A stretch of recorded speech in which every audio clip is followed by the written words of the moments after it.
The War Council of the Thraken Empire assembled in the command bridge of the Devastator, their flagship that loomed over the human colony of New Terra like a mechanical god of death. General Vexter, a towering reptilian warrior with scales that gleamed like obsidian, surveyed the holographic display of the settlement below with cold satisfaction. "Pitiful," he hissed, his forked tongue tasting the recycled air. "These humans build their colonies on worthless rocks and expect to survive."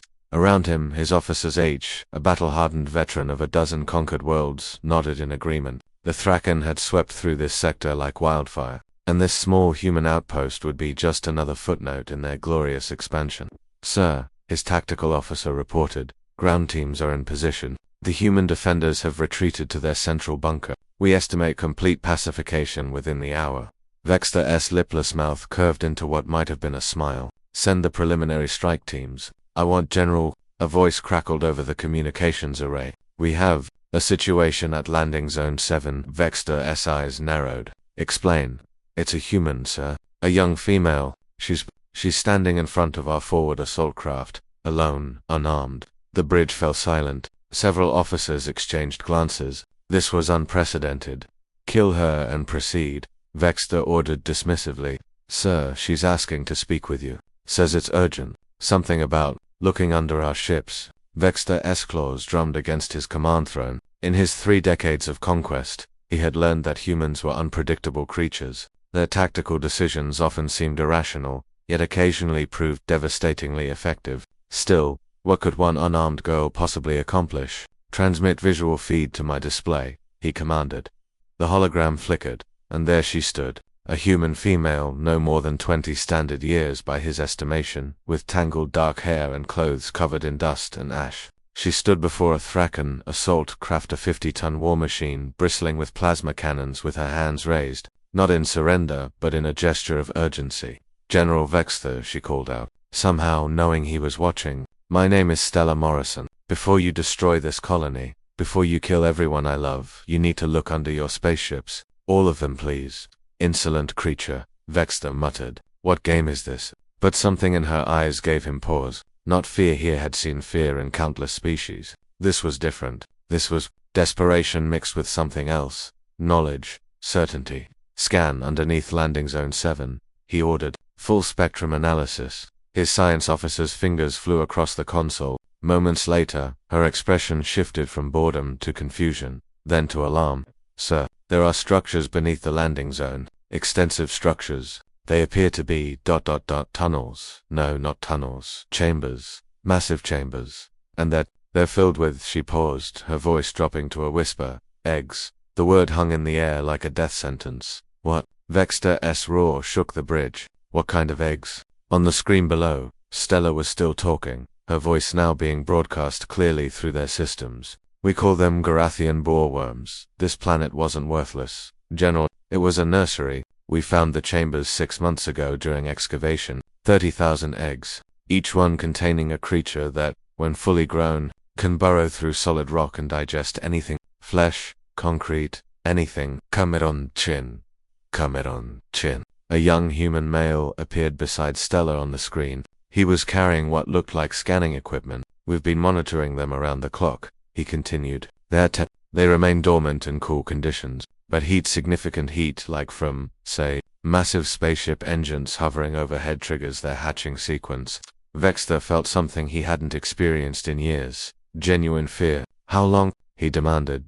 Stella's expression was grim. "Your ships have been generating heat for the past 47 minutes. The eggs start hatching at 50 minutes of sustained heat exposure. You have 3 minutes, General, maybe less." "She's lying," his tactical officer snarled. "Humans are deceitful." "This is a trick to shut up," Vexter commanded. He had not survived this long by ignoring warnings, even from enemies. "Full scan, all landing zones." Now, the reports came flooding in. Every Thraken ship that had landed on the surface, 17 in total, was positioned directly over massive underground chambers. The scans showed thermal signatures rising, biological activity increasing at exponential rates.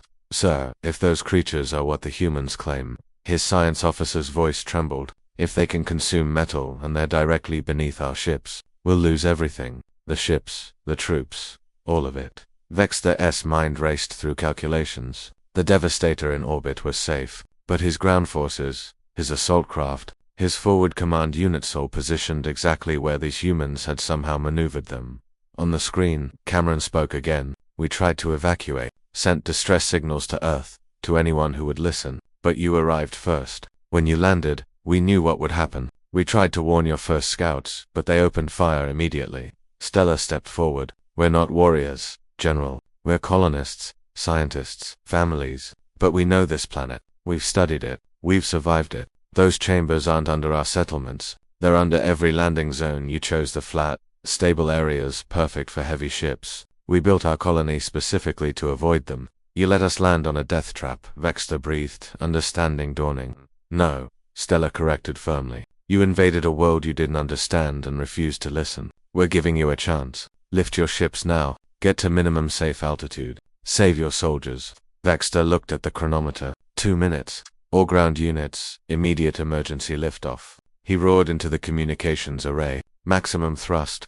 Get airborne now. The bridge erupted in chaos as orders were transmitted. On the surface, Thraken assault craft fired their engines at full power, struggling to achieve rapid ascent. Soldiers abandoned equipment, sprinting for evacuation ships. 90 seconds, sir. Landing zone for reports. Engines won't engage. They're trying to. The ground beneath landing zone for erupted. The visual feed showed massive segmented creatures, each as thick as a transport ship, bursting from the soil. Their circular mouths, lined with spiraling rows of diamond-hard teeth, latched onto the assault craft's hull. Metal screeched and tore like paper.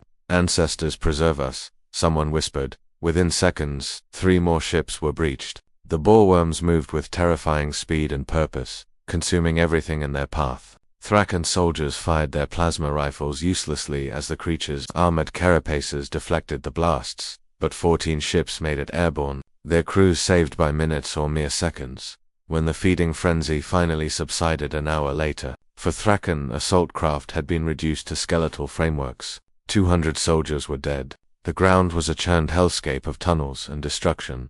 On the view screen, Stella and Cameron still stood where they had been, now surrounded by emerging colonists from the bunker. General Vexter. Stella called up to the ship she couldn't see but knew was watching. You have a choice now. You can glass this planet from orbit, kill us all and lose 4 ships and 200 troops for a worthless rock. Or you can listen when humans tell you something important about their home. Vexter stared at the devastation below. His officers waited in tense silence. Finally he spoke, his voice carrying a note of something that might have been respect. What are your terms, Stella Morrison? Leave us alone, she said simply. Tell your empire that new terror is not worth the cost. We'll keep monitoring the boreworms, keep them contained. Everyone lives. Everyone wins.